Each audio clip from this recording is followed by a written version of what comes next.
So then, beyond that, we are absolutely fascinated with the whole principle of remembering. And so then, when there's some gathering of people, and we say, well, this is a great day, what a wonderful picnic, or whatever it is we're having, it's a pity somebody didn't bring a camera. It should have been photographed. Now, do you see that in this whole thing, there is both a gain and a loss? One school of people are saying it should be photographed. The other school of people are saying, let go of it. When you go around, we had so much experience of this in Japan, because all our students brought cameras and were constantly photographing things. And I had a camera, and I was constantly photographing things, but I felt that so long as I had a camera with me, I was somehow distracted from actuality. I had a little box with which I went around grabbing life. Of course, it was great to come back and look at it in the form of photographs, but there's something about the photograph that is inferior to the actual experience that you're photographing. But there is an immense fascination in photography, in painting, in reproducing. And reproducing, you see, is the same thing as sexuality. It is reproduction, only in another way. Because it tells you you're there, you're alive. The thing bounces, it echoes.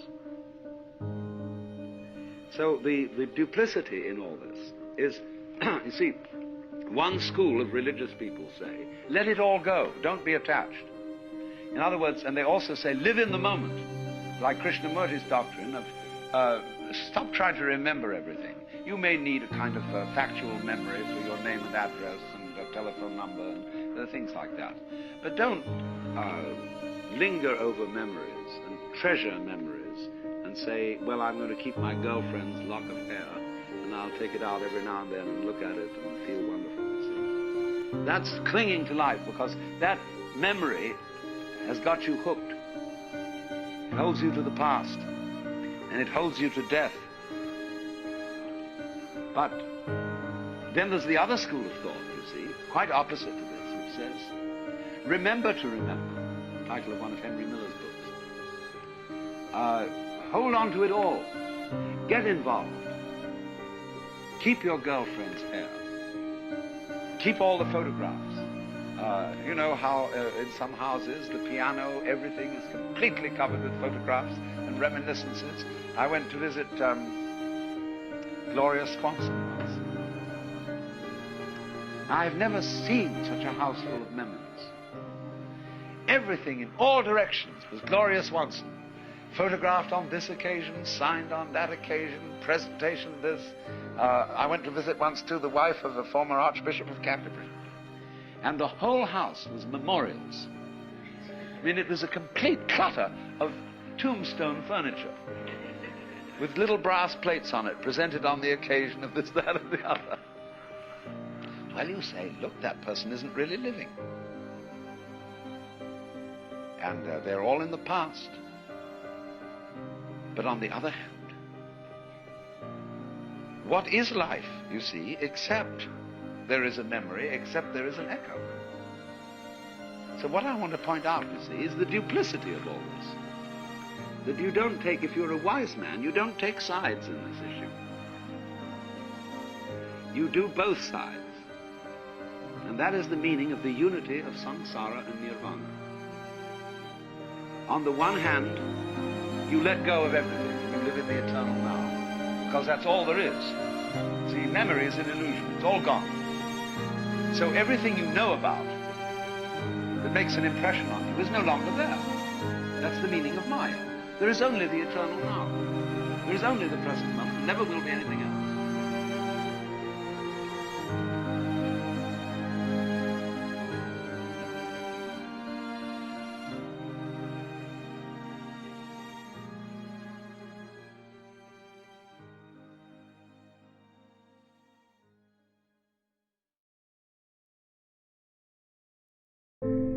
Well, now, really, when we go back then to falling in love,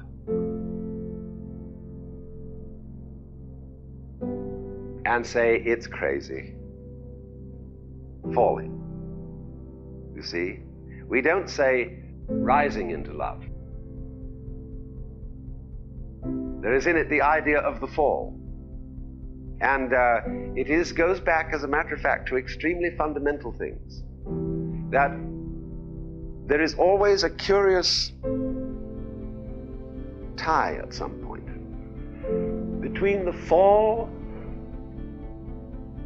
and the creation. Taking this ghastly risk is the condition of there being life. You see, for all, the life is an act of faith and an act of gamble. The moment you take a step, you do so on an act of faith because you don't really know that the floor is not going to give under your feet. The moment you take a journey, what an act of faith. The moment you enter into any kind of human undertaking in relationship, what an act of faith. See, you've given yourself up. But this is the most powerful thing that can be done. Surrender. See, and love is an act of surrender to another person. Total abandonment. I give myself to you.